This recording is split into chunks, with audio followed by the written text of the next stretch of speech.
Para disa ditësh, qarkulloi një video në rrjetet sociale ku një fance u ngjit në skenë për të përqafuar Jozin. Ky lajm mori vend dhe u bë mjaft viral. Së fundmi, teksa po flisti për marrëdhënie me prindërit e saj në një emision televiziv, Loredana u pyet në lidhje me videon e Jozit që po qarkullon në rrjet.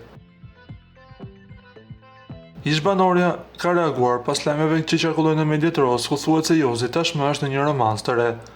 Loredana deklaroi se ndihet mirë dhe se Zoti i bekoft. Duan të marrë vesh gjithçka për lajmin që doli për Jozin.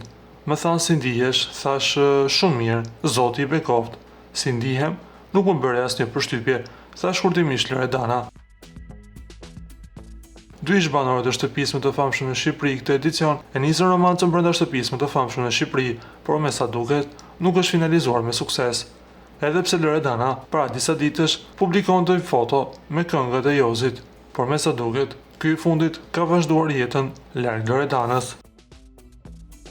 Ju lutem klikoni tek butoni subscribe për të marrë të rejat më të fundit nga showbizi shqiptar.